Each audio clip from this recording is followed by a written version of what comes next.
नमस्कार ओडिशा बुलेटिन 365 को आपण मानक स्वागत। आज न्यूज रे राज्य में गणेश विसर्जन पर आसला नुआ गाइडलाइन। भुवनेश्वर मेट्रो रेल प्रकल्प पर माटी परीक्षण आरंभ। यूट्यूब देखि ऑपरेशन कला बेले जड़े नाबालकर मृत्यु। ममता बनर्जी गिरफ दाबी एवं मंत्री कहिले एबे इलेक्ट्रिक गाड़ी किणिले मिलिबनी सब्सिडी। तेबे संपूर्ण खबर जानिबा वीडियो को लास्ट पर्यंत देखंतु एवं लाइक और शेयर करिया को भूलंतु नहीं। श्रीमंदिर चतुर्पार्श्वे लागिबो सीसीटीवी कैमेरा। श्रीमंदिर परिचालना कमिटी बैठक में श्रीमंदिर गुंडीचा मंदिर और मंदिर बाहर भिड़ नियंत्रण एवं चोरी रोकबाकू आधार करी लागिबो सीसीटीवी अथवा एआई कैमेरा। एबे आगकू सुरक्षा क्षेत्र में पुलिस जेतिकी कार्यक्रम हेबो ताठारु अधिक क्रियाशील हेबो सीसीटीवी कैमेरा। राज्य में गणेश विसर्जन पर आसला नुआ गाइडलाइन। भुवनेश्वर ए वर्ष गणेश विसर्जन पर बीएमसी तरफ नुआ गाइडलाइन बना जाइछि। एथर समस्त मूर्ति को इको फ्रेंडली बनैबा सह मूर्ति विसर्जन पर भुवनेश्वर उपकंठ टंकपाणी ब्रिज और दया नदी को चिन्हट करा जाइछि। एहा छडा जो माने छोट मूर्ति विसर्जन करबा पई चाहुथिले निकटस्थ बीएमसी कल्याण मंडप रे देई बीएमसी द्वारा विसर्जन करि परिबे। लगातार वर्षा जोगु बुड़िला मालकानगिरी। 2 दिन धरी लघुचाप जनित प्रबल वर्षा जोगु मालकानगिरी जिलार विभिन्न नदीर जलस्रोत वृद्धि पाई नदी उपरे प्राय 3 फुटर उच्चरे वर्षा जल प्रवाहित होइतला, जहाँ फल जिला को संजोग करुवा मुख्य रास्ता रे प्रबल जलप्रवाह जोगु किछि घंटा पाई बाह्य जगतरु विच्छिन्न हैला मालकानगिरी। भुवनेश्वर मेट्रो रेल प्रकल्प पर माटी परीक्षण आरंभ। विमानबंदरु त्रिशूलिया को गड़िबो मेट्रो ट्रेन।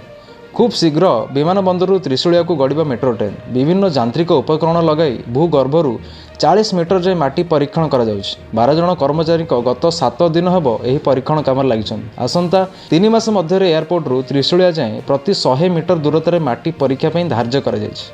राज्य में हेबाकू जाउछि द्वितीय एम्स।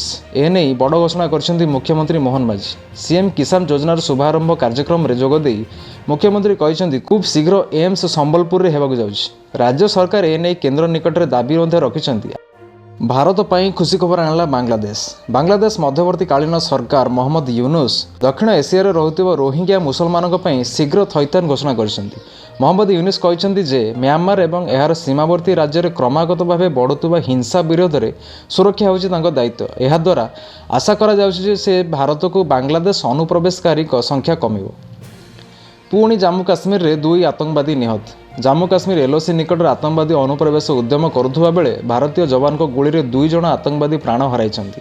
यासह सेमानक पाखरु AK-47 राइफल एवं पिस्तल मध्य जबत करा जाइछि। आउ ए घटना पर एबे जम्मू काश्मीर रे पाकिस्तान कोनोसी सिक्रेट एक्टिविटी चालुथिबा संदेह रे सर्च ऑपरेशन मध्य जारी रहिछि। बिहार रे यूट्यूब देखि ऑपरेशन कला बेले जणे नाबालकर मृत्यु घटिछि। पेट जंत्रणा अनुभव करुवा डाक्तर निकट को जाइथिबा बिहार सारण जिलार जणे नाबालक ऑपरेशन में प्राण हराइछि।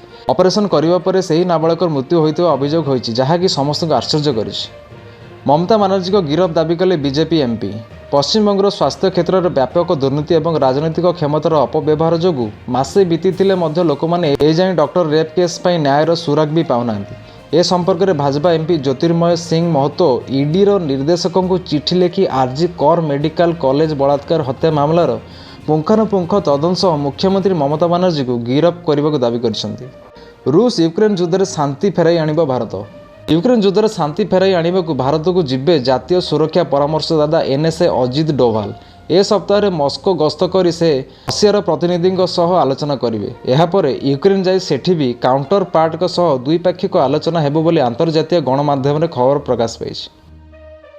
रणवीर सिंह एवं दीपिका पादुकोण रविवार सकाळे पितामाता होइछन्ति। एक कन्यार बापा होइतबा रणवीर सिंह 2 वर्ष पूर्वे समस्त आगे निजर इच्छा प्रकाश करथिले जे से तांको पत्नी दीपिका पादुकोण को परि गोटे कन्या संतान चाहुछन्ति। तेबे वर्तमान तांको स्वप्न पूरण होइछि बोली से कहिछन्ति। प्रसिद्ध टॉलीवुड निर्देशक एटले शाहरुख खान को सह सुपरहिट फिल्म जवान करथिले, जहार 1000 कोटी बॉक्स ऑफिस कलेक्शन सह शाहरुख खान को सबुठ सुपरहिट फिल्म हो पारथिला। तेबे एटले वर्तमान सलमान खान को सह पिक्चर बनाइबा नहीं प्लान करछन्ति। तेबे देखिबार अछि एही मूवी सलमान खान को कैरियर को केते नुआ मोड़ दे पारछि। साउथ स्टार अल्लू अर्जुन को बहुचर्चित फिल्म पुष्पार part 2 Pushpa the rule December 6 रे रिलीज होगा जाउछि, किंतु या पूर्व OTT प्लाटफर्म नेटफ्लिक्स मूवीर राइट्स को 270 कोटी टंकार किणिबार जଣା पड़िछि। केंद्र सड़क परिवहन एवं राजपथ मंत्री नितिन गडकरी गुरुवार दिन इलेक्ट्रिक विद्युतजान EV उत्पादनकारी को सब्सिडी जारी करिवार आवश्यकता को अस्वीकार करी कहिसंती जे वर्तमान लोक माने निजे EV किंबा CNG गाड़ी किनिबा को पसंद करुछथि। तेबे वर्तमान तो एहा पई सब्सिडी दिया जिवो नाही बोली से कहिसंती।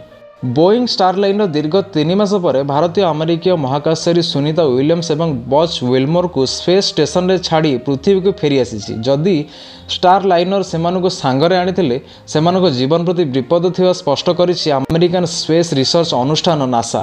ଦେଶ ବିଦେଶର ଏହିଭଳି ଗୁରୁତ୍ୱପୂର୍ଣ୍ଣ ଅପଡେଟ୍ ପାଇବା ପାଇଁ ଚ୍ୟାନେଲକୁ ସବସ୍କ୍ରାଇବ୍ କରିବାକୁ ଜମାରୁ ଭୁଲିବେ ନାହିଁ।